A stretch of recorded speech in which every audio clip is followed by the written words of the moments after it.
with coverage you can count on. Welcome to Erie News Now Weekends at 6. Good evening, everyone. I'm Isaac Petkac. Lisa Adams is off tonight. You're watching Erie News Now at 6 o'clock. We begin tonight with an update as investigators are still trying to figure out what led to one person dying and a second injured during a shooting on Thursday night. That shooting happened around 10:15 on Thursday at a home in the 1800 block of West 8th Street. Now, the Erie County coroner says a 26-year-old man died from a gunshot wound to the head. Police say a 21-year-old woman was also shot in the hand. She was treated and released, but the coroner says more investigation is needed to determine the manner of the man's death. Officials are not releasing his name at this time. Switching gears now, today is National Prescription Drug Take-Back Day. And in our area, any unwanted or unnecessary prescriptions in your home were being collected by local law enforcement officers. Our Keelan Berrien was there today. He's now joining us live from the Mill Creek Township Municipal Building. So, Keelan, what's the main reason for disposing of those drugs? Isaac, the main reason for this is to keep the drugs from getting in the wrong hands. And here at Mill Creek's Municipal Building, they had a pretty successful turnout. Both Mill Creek Township and the city of Erie participated in this take back. People could go to the municipal building and just simply drop off their prescribed and unwanted drugs. It's unanimous and there's no questions asked. Last year, the city of Erie collected a great amount of drugs, but this year, not so much. However, Mill Creek Township collected 132 pounds. I talked to Patrolman Cool about this initiative, and she says they do this twice a year. The main thing they were stressing today was trying to prevent more overdoses from happening in the area. It's really important just for the safety factor. You don't want your kids getting the wrong drugs. You don't want, your loved ones taking expired medication that may harm them, or them taking the wrong drugs either, and something that can end up with tragic circumstances. So Cool continues to tell me that a lot of overdose cases are reported to the city, and that the prescribed amount of drug overdoses compared to the street drugs are about a 50-50. And later on tonight, I have more with the store. Reporting from Municipal Building of Mill Creek Township, Keelan Berrien, Erie News Now. All right, Keelan, we'll see you at 11 o'clock. Moving now to the latest in the Russian invasion of Ukraine and new developments tonight that impact your help here at home. New tonight, we are learning that Erie-based Logistics Plus will be taking over donations for the group Erie for Ukraine. Now, the current warehouse for those donations was at 820 West 20th Street. Tonight, however, is the last night to donate at that address. Starting tomorrow, donations will now be accepted at Logistics Plus on 205 West 12th Street.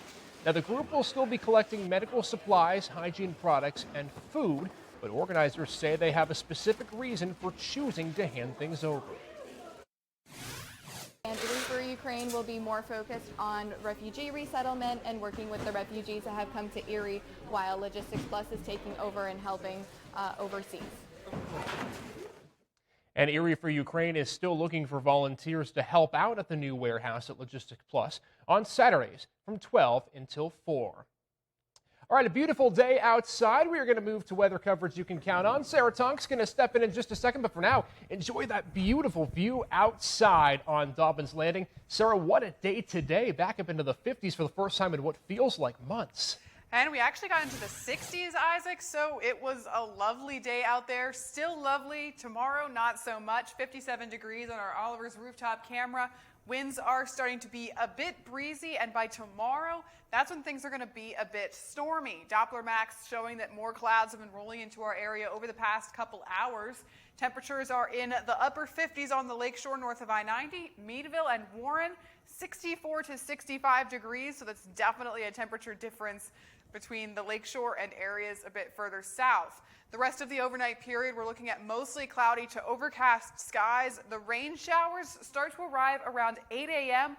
That chance of thunderstorms, though, is picking up once we get to the midday and afternoon. Definitely looking at the possibility of some scattered thunderstorms, but not any risk of severe storms. Just some periods of heavy rain and gusty winds are possible. I'll have a full look at what you can expect in just a minute.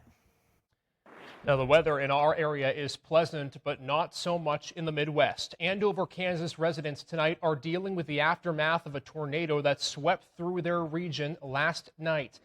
You can see now drone video of the damage left from a tornado last night. The tornado formed in Sedgwick County and moved through the Butler County line over the city of Andover. Now, officials say there were no deaths, but several injuries to report, at least 4 in Butler County alone. During the night, 15,000 energy customers were without power, but the number was reduced to 1,200 by this afternoon. Fire officials said about 1,000 buildings were in the storm's path, but the exact number of damaged buildings is unknown at this time. Responders continue to conduct search and rescue operations throughout both the city of Andover and the affected areas in Bruno Township, the Fire District 1 portion that Chief Russell spoke about earlier today. To that end, we consider ourselves to be about at the 70% level of having gone through every location twice, so a primary and a secondary search of all those areas. Our crews are working diligently to get to every area twice, and some of them a third time if necessary. Now, as we speak tonight, the Kansas Highway Patrol is flying over the scene and continuing to assess that damage.